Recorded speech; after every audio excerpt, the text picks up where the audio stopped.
This is the Norris Group's Real Estate Investor Radio Show, the award-winning show dedicated to thought leaders shaping the real estate industry and local experts revealing their insider tips to succeed in an ever-changing real estate market. Hosted by author, investor, and hard money lender, Bruce Norris. On Friday, October 21st, the Norris Group proudly presents its 9th annual award-winning black tie event, I Survived Real Estate. An incredible lineup of industry experts will join Bruce Norris to discuss perplexing industry trends, head-scratching legislation, and opportunities emerging for real estate professionals. Proceeds for the event benefit Make-A-Wish and St. Jude Children's Research Hospital. This event is not possible without the generous help of the following platinum partners: Housing Wire, Property Radar, the Apartment Owners Association, the San Diego Creative Real Estate Investors Association, Invest Club for Women, MVT Productions, the San Jose Real Estate Investors Association, Inland Empire Real Estate Investment Club, Think Realty, and White House Catering. Visit isurvivedrealestate.com for event information and tickets. Hi, thank you for joining us. My name is Bruce Norris, and today our special guest is Nick Bailey. Nick serves as Vice President for Zillow Group, helping build the company's strategic partners and relationships throughout the U.S. Bailey helps drive the expansion of products and services through partnerships and the broadening of brand awareness across the real estate industry. He has over 20 years of real estate industry experience as a leader in franchising, brokerage, management, technology, and as a licensed broker. Prior to joining Zillow Group, Bailey spent nearly 12 years at RE/MAX World Headquarters. As Vice President since 2004, he led the growth and development for numerous regional operations throughout the U.S., including serving as Vice President, Eastern U.S. Bailey started his real estate career at 17 when he began purchasing commercial and residential property and was awarded Entrepreneur of the Year by the Chamber of Commerce. So, Nick, welcome to our show. Bruce, thanks for having me. It's a pleasure. We're excited to have you on the panel in October at the I Survived event, so that'll be a great addition. Looking forward to that as well. Not many 17-year-olds are thinking about buying real estate, so where did that come from? Yeah, great question, and it's interesting. As I listened to you read that bio, I didn't realize I still feel fairly youthful in this industry, but it sure didn't sound that way when you read that. But I didn't have family in the real estate business, but I always just had an interest in it, and it started as a very young child. My brother wanted to be an architect, and for some reason I wanted to be involved in real estate. So, and that was from single-digit years. And so just something that always fascinated me. There was a lot of building around me at the time of residential real estate, and I figured out as a kid, I was a good kid, not mischievous, but I could figure out how to open those super lock boxes on the new construction and take a personal tour and walk through. Wow. Yeah, and so I had an opportunity to invest in commercial real estate as a very young person, retail center, 2 retail buildings in a small area, and that was what started it all. And from there, got licensed early on and decided as I started college that living on campus, when you look at what you pay to live on campus, didn't make sense. One semester was enough to create a down payment on a 4-bedroom, 2-bath home 2 blocks from the college. And so I thought that made more sense, and that started my real estate career. Unbelievable. Really, that's a great story. I would imagine you didn't have any of your friends think that or join you. I mean, that you must have been a loner in that case. Yeah, but good thing that I had a few friends because the house was a little bit more expensive than I thought, so I did have to have roommates for a year. So I was able to recruit a little bit. That was my first experience in recruiting to make sure that I had roommates to help me pay for it. And then once I felt good about it a year later, I kicked them out. So it was a good story, great experience. But I would encourage any young person, if they have an opportunity to look at dollars spent when going to college, if they can make a smart real estate investment, especially near a college campus, great way to get your money back. You know, you bring up a point because there's been a lot of discussion about how renting is a better choice, and man, it's hard for me to accept that, and I don't accept it, and I wish the dialogue would talk about. For instance, I have rentals, and about once a year I look at the number I'm getting and see if I can get a raise in rent. And the person that owns a house next door with a 3% mortgage rate doesn't have that issue. And eventually it'll be a zero payment. And that difference is a big difference during a lifetime of spendable money and of net worth and of comfort in retirement. And it really is. And, as I look at the average age increasing on first-time home ownership, I think that there are many individuals that are looking at even their parents or family members and saw what they went through from 07 to 12 possibly and are more cautious. And at the same time, I think there are two factors influencing home ownership, at least for first-time home buyers. One is student debt coming out of college. And I think that there's a lot more debt load on young people, and the concept of having a down payment, I think, is essential. I think we've gone through markets of people zero down payment and expecting a cash or a check at closing to cash so they could buy a flat panel TV. And I think those days are behind us. I think there's pride of ownership. You should have some skin in the game in purchasing property. And the other part that I think is contributing to it is the number of women, which is terrific, in the workforce, having children later. They're entering the workforce at a much younger age. And so I think those factors, getting married later, all relate to first-time home ownership. But I always encourage, people ask me this all the time, is I purchased real estate at a young age. I didn't rent. I've never rented. Would I recommend that path? I think it's up to the individual. If you're going to be temporary in an area and you look at average price appreciation, can you get a return short term? Sometimes the cost associated with closing, even with interest rates as low as they are, it's like free money. It still may not be worth it short term. Or if you're in a volatile area. I agree with that. When we decided that some bad things were going to happen to California, we wrote a report called the California Crash in 06. And so we did some exchanging and landed in Dallas and Fort Worth just as a safe haven because the place never went up. And we had people renting houses for $1,400 that their payment would have been six or seven. And I finally just said, okay, tell me why you're making this decision. I don't get it. I really don't get it. So I'm trying to talk my renter basically into becoming an owner, and they told me why. Because it never works out. It's never profitable. We get shifts of jobs, and we have to move to a location. We only stay here for 2 or 3 years, and then prices never go up, and it's never been profitable. So we just rent, and that's just a very different experience. When you come from California, that's not how it plays out. Sometimes you could own a house for 2 years and come out with a big check. So it does sometimes change. When you're in an area like Texas or Oklahoma where prices don't move, that you could make a case for saying, okay, I kind of get it. Yeah, and we have an atmosphere now within our economy that because real estate has had such monumental increases in value, and granted, we went back down and in many markets came back up. I live here in Denver, and we have surpassed any type of high that we've ever seen in the past.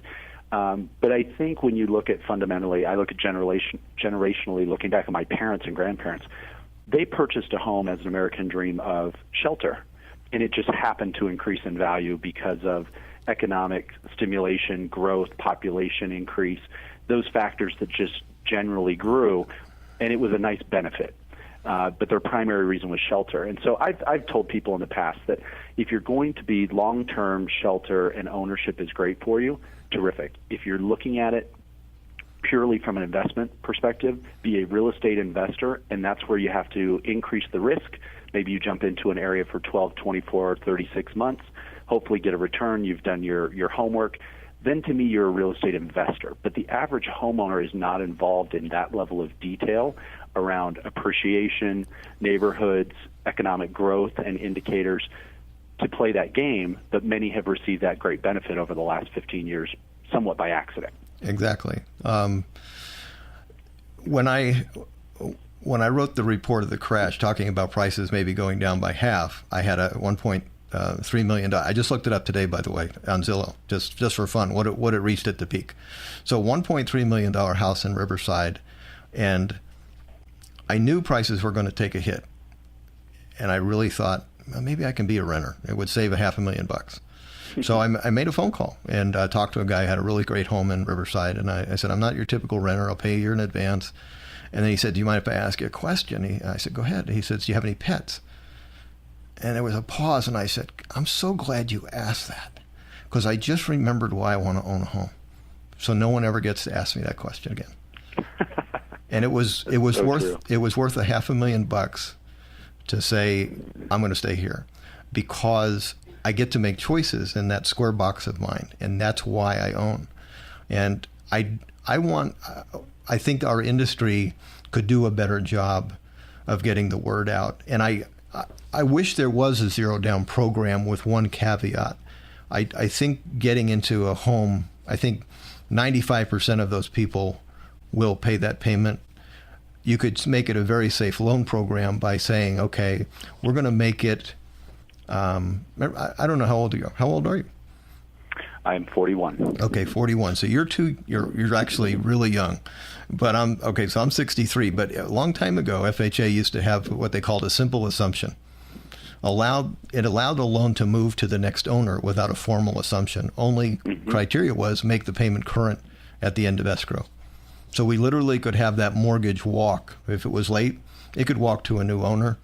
Payments made up. You could have a rise in ownership of homes, and you would not have a rise in foreclosures. So just a thought.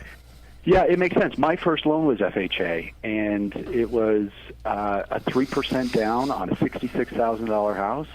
And if it wasn't for that type of financing, I probably wouldn't have been able to start the way I did. If it had been required at 10 or 20% down, I probably wouldn't have had that opportunity at the age that I did. So those type of loan programs, I think, make sense for the right people. I do agree that home is about choice. It's something I'm with you. Our home is important to us. I'm doing a project, even in a new construction home that we built 13 years ago. I always have a project running, right. Constant improvement, so that in the event that I'm a real estate guy, everything's always for sale. If someone wants to buy it tomorrow, it looks modern and not like it needs 10 years worth of work. So it's just kind of my personal strategy there, which I think is important.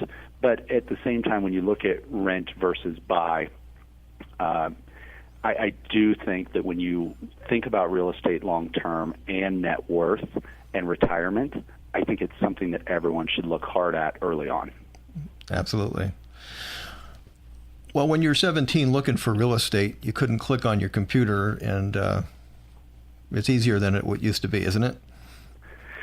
It is. How you find information today is pretty phenomenal, and this has been a big fundamental shift that I feel like when I started selling real estate, I had MLS books and sold books that I picked up from the board office every 2 weeks and didn't have lock boxes. So even at 41 years old, I sound like I sold real estate 40 or 50 years ago. Yeah. But I was in a small market, and so I was able to watch in even my first 5 years in real estate, going in and using books to getting on the board, writing bylaws for IDX, getting computerized MLS.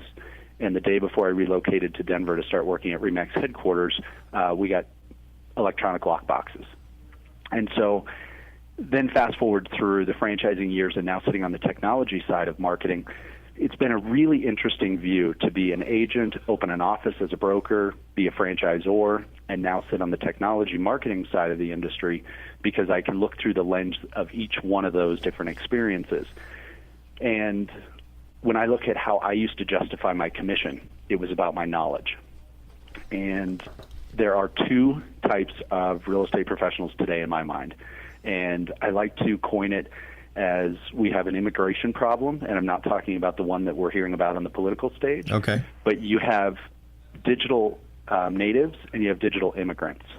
Okay. And what I mean by that is having the average age of an agent being 57 years old, I consider them digital immigrants. Yeah. Which they didn't grow up with the process. Their brain doesn't function with the way technology and the connectivity works in society, but yet they're pretty good at running the technology, leveraging it, helping them become more efficient, and generating more leads, more closings, and making it work for them.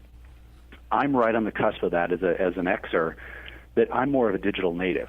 I took typing on a computer, not an old typewriter. So I was right at the forefront of how technology is involved in our lives, and it's even more so with the young people today. And so when you look at how that's different today, I see people in my generation that are selling real estate today, and they realize that having the keys to the kingdom, i.e. holding the MLS book, is not Mr. and Mrs. Consumer, tell me why you're worthy and I'll give you the information, and that's the value of my commission. Ours was customer service, and I always felt like it was a customer service game. Mm-hmm. And that's what you pay for: negotiation, customer service, follow-up, being able to forecast the potholes or the pitfalls within the transaction that you can help people avoid. That's what people paid me for when I earned a commission. There is still the other generation of real estate professionals that are holding on to, I have the knowledge, and that's how I justify my income. And that's where there's a lot of pressure. And the modern day technology and the Zillow Trulias of the world that are bringing forth the information to the people is somewhat scary to some of those folks, because they haven't transitioned on how to leverage the technology and adjust to making it a customer service game, not a purely listing marketing game. What is typically the consumer's first move now? So I get the idea, okay, you know what? I'm gonna find a home to buy. Before, it would be call a realtor. Right. So number one is people go online. I think most everyone in the industry and consumers know that. And so there's a process in which you look at consumer behavior. So you look at Zillow, for example, and when I say Zillow Group, including Trulia and our other brands, Street Easy, Hot Pads, et cetera, we had 177 million unique visitors to the site in a month, just last month. Wow. Huge number of people. Okay. The volume coming in is incredible, because what it's doing is consumers are demanding that they want information not only about their home, but maybe their neighborhood. They might be on vacation and be curious about property. People love to look at real estate. From there, once people get more serious down the funnel, triggers start to happen. Maybe they apply for a mortgage. Maybe they submit information on a property to contact an agent. Maybe they link off to the local broker's website or the local agent's site. But you see it start where we're relevant at the very high level, national level. And from there, you watch the process go down to the very hyper local level, getting down to the neighborhood of where they make a decision to invest or buy. Okay. Has the service at Zillow always had the national scope from its inception? So Zillow was launched in February of 2006. And the concept from our co-founders, Rich Barton and Lloyd Frank, they were successful Microsoft executives that co-founded Expedia. And their entire mission was power to the people. And what I mean by that is they felt like consumers that wanted to look at travel options, unless you went to a certain source to find them, i.e. a travel agent, couldn't really find out a lot of information. Well, they experienced that same thing after selling Expedia. And a couple of years after that, they were both looking at real estate and realized that, for example, if you drive through a neighborhood and say, I may want to live here someday, mm-hmm. Where's all the relevant information? Not just active properties, not just sold properties in the last 6 months, but what are tax rates? What has been increase in value? It's essentially what I used to do as a CMA, a market analysis for potential sellers, bringing that type of data forward and making it very accessible at the fingertips to consumers. And so they took that power to the people play exactly to this world of real estate. And in doing so, it has allowed consumers to make more informed decisions about having access to data that might influence where they want to live. Do realtors view Zillow as a partner or a competitor? And does that get back down to the brand of realtor? Great question. You're going to find both. I mean, it's so interesting sitting on this side, because when you look throughout the spectrum of people, we have some that absolutely love us as a marketing platform. They generate a tremendous amount of leads and business and are good at follow-up and conversions, and they get commission checks. You have other people that, for various reasons, whether it be noise, there's a lot of noise about us in the industry, may not be quite as supportive. But let me give you this is a great story. And when I get asked this question about level of support, this sums it up. My wife and I were at a evening function outdoors, starting to rain. Everyone huddled under the tent, and so everyone was pretty tight. People were introducing themselves, getting to know other people. I was visiting with two individuals, and they asked what I did, and I mentioned I'd worked for Zillow, and they both raved. Said, "Oh, I love that website. I'm on it all the time. We were looking at property. We considered moving a couple of years. We got in touch with our real estate agent through Zillow. Great success story."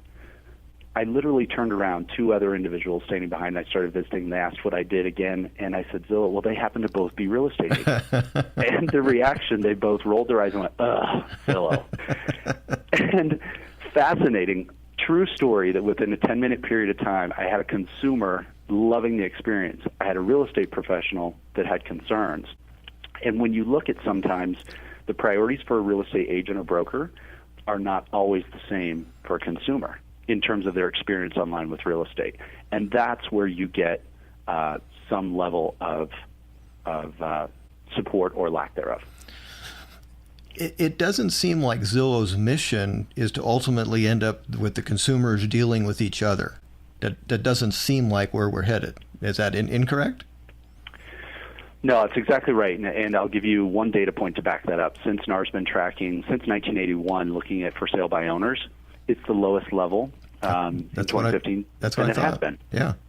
So consumers have always had the ability to go person to person. And statistically, when you look at FSBOs, approximately 35% of them end up selling because they already knew the buyer. It might have been a friend or a relative or someone that they had spoke to versus just a throw the sign out. And then a large percentage of them, as you know, don't ever come to fruition for various reasons, whether it be pricing. It gets very emotional in the process. Negotiating directly between parties can be very difficult without some type of intermediary. So there are a lot of factors that influence why for sale by owners aren't successful. Will that always exist in the market? I think so. But the platform for us is to create the world's largest and most trusted marketplace. And think of it as a farmer's market, where you have consumers, you have producers, and they come together and they connect. Mm-hmm. And if we go out and build the largest audience we can, 177 million unique visitors in a month, for those people that are interested in taking the next step versus just dreaming or being nosy with their neighbor or whatever, when they want to connect, that's our job then, is to connect them as quickly as possible and being a relevant experience to an agent. And I have 30 seconds left, but to be honest with you, it seems like that first contact, the realtor would be experiencing a consumer much more knowledgeable and ready to do something than prior, which is a good thing. Absolutely. They're ready, willing, and able. But it also takes a skill set to understand a savvy internet buyer. It's a very different experience coming into your lap as an agent on how to handle them, how to ask the right questions, and how to determine next steps. Very different from how I used to sit on floor duty and someone walk into the office and say, "I want to see this house." Exactly. So you have to be skilled at how to convert those folks, and those that do are wildly successful. Those that have not yet learned those skills likely will say that they're just terrible leads and can't figure them out. Nick, we're out of time. We've been speaking with Nick Bailey with Zillow, and Nick, we're looking forward to you being on our panel in October. Thanks for your time today. Sounds good. Thank you, Bruce. All right. The Norris Group would like to thank its gold sponsors for supporting I Survived Real Estate, Auction.com, Coachella Valley Real Estate Investors Association, Coldwell Banker Town and Country, Elite Auctions, In a Day Development, Inland Valley Association of Realtors, Jennifer Buys Houses, Keller Williams Corona, Keystone CPA, Las Brisas Escrow, LA Green Designs, LA South RIA, New Western, North San Diego Real Estate Investors, Northern California Real Estate Investors Association, Orange County Investment Club, Orange County Building Industry Association, Pacific Premier Bank, Pasadena Phoebe, Pilot Limousine, Real Wealth Network, Realty 411 Magazine, Realty Executives Inland Empire, Rick and Leanne Rossiter, Sunoco Corporation, South Orange County Real Estate Club, Spinnaker Loans, U-Direct IRA Services, Weston South Coast Plaza, Wholesale Capital Corporation, Wilson Investment Properties, Inc. For more information on hard money loans and upcoming events with the Norris Group, check out thenorrisgroup.com. For information on passive investing with trust deeds, visit tngtrustdeeds.com.